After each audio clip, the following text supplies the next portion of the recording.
touch of time after Radiohead released G'day, just as the last notes of that untitled track faded out and Tom York waved goodbye, a large beam of light blinded the whole scene. A big-ass spaceship sucked every single one of the Radiohead and disappeared without a sound. An alien abduction? Maybe it was just time to return home. However, Radiohead reappeared later, claimed nothing had happened and that you probably should check out their new album, Kid B. It cost $10. The day of the release of Kid A was like the day when the big guy fell from the sky. Thousands of millions of people in shock of what had become. Was all this necessary? The only hope was for Radiohead to come back, and with Amnesiac, there was a chance to forget. Relax, it's nothing like Kid A, The Guardian wrote. Oh, actually, it was a weird record. The first song lets you into this brooding world, this percussion that gets into your head, flips a switch and you go, A very long intro this one is. It's like it's there to tell you, hey, relax, we got time to think. However, it doesn't take them too long to submerge you into the groove.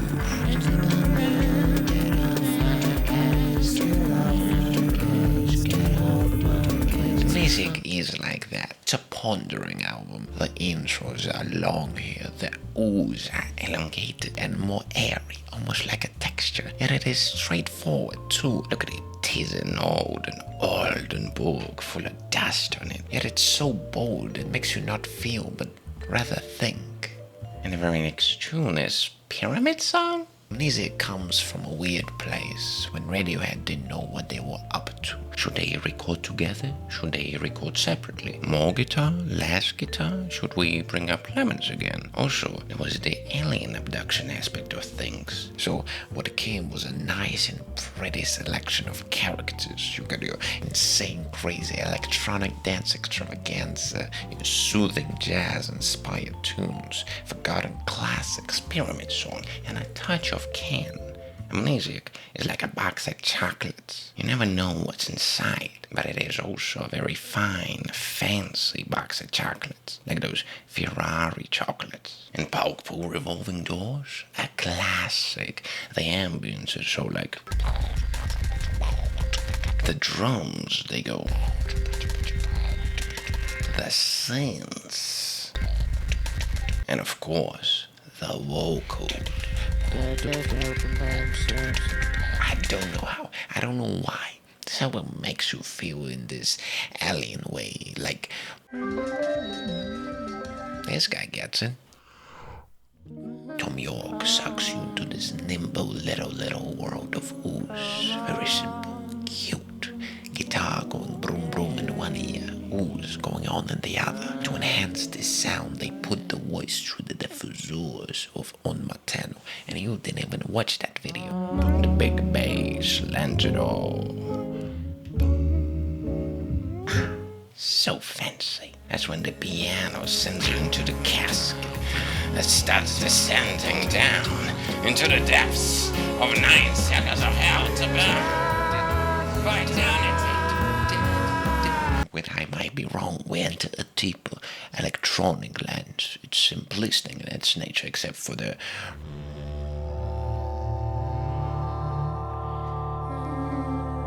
And that's what sells it all. It's very repetitive, very stubborn, and ostinato-ish. The bass comes on like, oh, then the bass comes on like, oh, two basses. The record's very fine, very soothing. I turn on the night, I sit on the train, never forget to get that seat next to the window, and I ponder.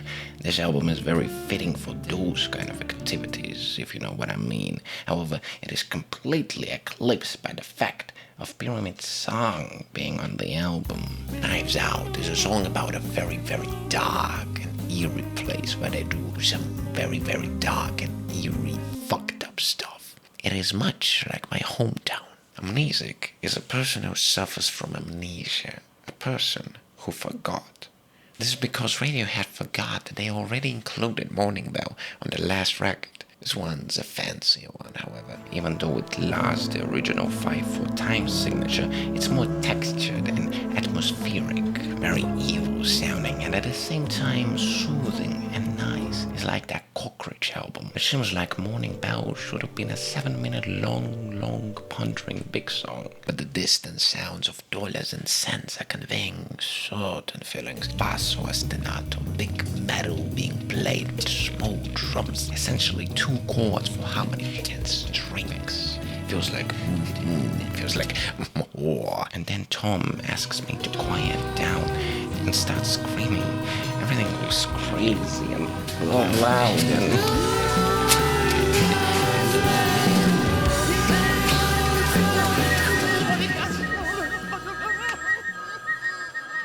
that's a song about me. When Kid A offered you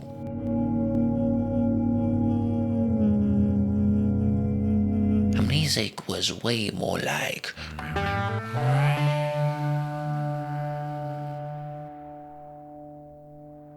Hunting Bass is the shit if you ask me. You rarely get an instrumental from Radiohead, but this one, as the guitar gently told its story and the noises of the surround made you feel like on a dark, white beach with the waves crashing. The bassman comes in and elevates the show to make it an unforgettable duet. 10 billion copies sold, so much that Radiohead designed a tent to tour with. They just brought this big-ass thing along with them. Everyone just nodded and approved when the big boy was mentioned. Consequence wrote that Amnesiac is Rosetta Stone to understanding Radiohead. And they haven't even heard the Pyramid Song. The aliens were very proud, but not as proud as when the next song came on, like Spinning Plates. This one is when you understand that the $10 were really worth it as you look into the distance from your train, or should I say, your spaceship. Phil decides to amplify the experience with masterpiece. Sometimes these sounds and ideas are so abstract and distant, but this may be a song about the Iraq War. Could it be? Probably. This just feels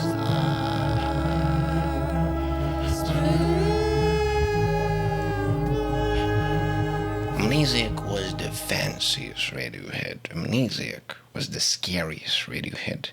But most importantly, it was the Radiohead with included Pyramid Song.